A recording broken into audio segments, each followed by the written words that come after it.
Hello, so today's video is a review of Jacob's Room by Virginia Woolf. It's a very strange book and I can't decide if I liked it or not, but it's definitely growing on me the longer I sort of spend away from reading it, which is good. If I was to describe it, I'd say it was a postmodern book. It's non-linear and Virginia Woolf really likes colours. Postmodern is a term that's very tricky, so I'm going to try and sum it up a little bit. So if something's postmodern, there's sort of an abundance of disconnected images and styles, and it's all sort of very random. And some critics have sort of described it as a culture of fragmentary sensations and eclectic nostalgia.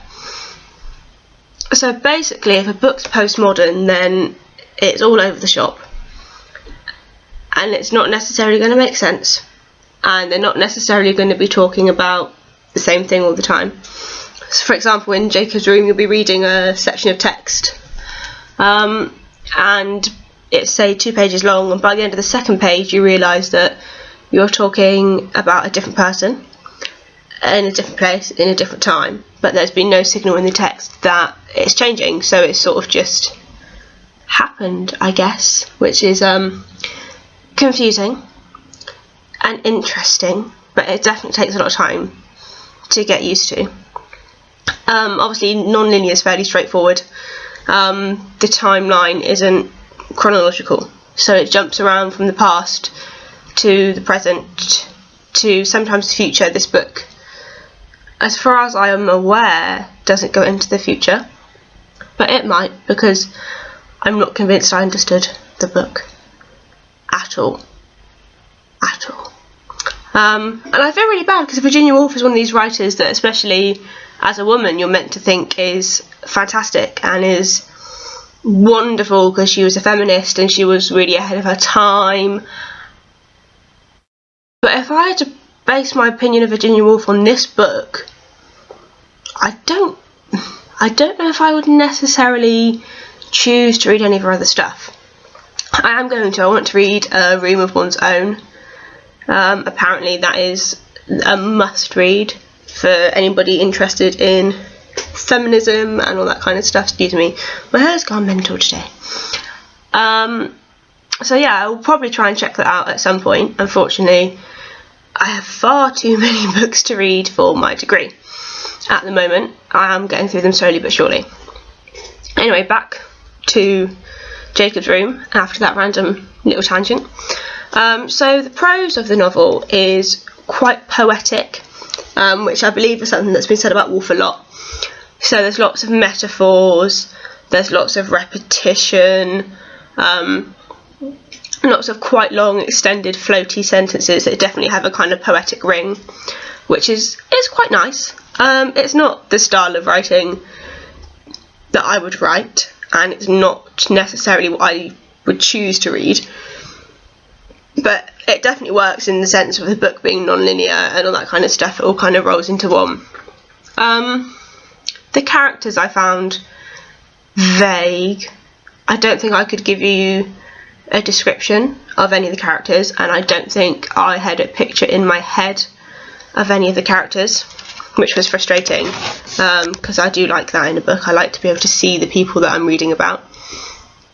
And also there were a lot of plot lines left loose, which again I think is choice and is part of the way the book is meant to be read, and it's obviously written that way, but I was quite unsatisfied that I didn't really seem to know what happened to anybody come the end of the book. I mean, it's only a short book, it's about 220 pages, something like that. It's not too long,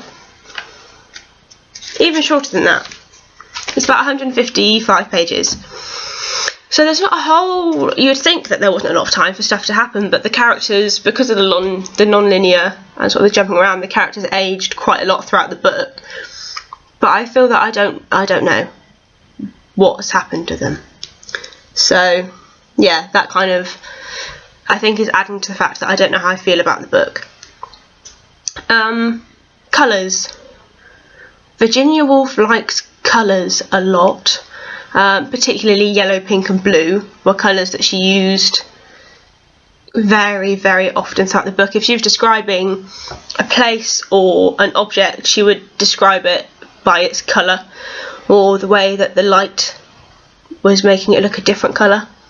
And it meant that the book was very atmospheric as opposed to descriptive. So I wouldn't necessarily think that's part of the thing about sort of not having an image of the characters. You get much more of a feel of what was going on as opposed to being able to picture what was going on, which again I think is probably part of the way that books were being written at that time. The book was first published in 1922, so it's post World War One, which probably has a lot to do with how the book's structured, because it was a time of great change and everything was just going a bit mental. Women had just got the vote.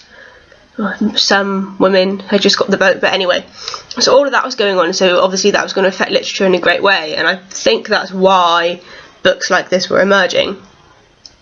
I feel like it might be possibly a comment about youth or society. There's a lot of talk about civilization and how the Greeks were a great civilization and we should learn things from them, and sort of talking about being cultured and highbrow.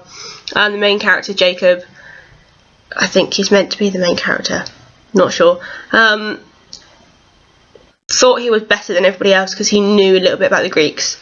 So I think it's sort of a comment on education and how people who are educated will often think that they're better than people who aren't. So it's sort of a comment on class, I think, and sort of youths becoming different to what they were, which, you can go back to 5 AD and there are people talking about how children don't respect their elders anymore. That's a problem that's always going to happen.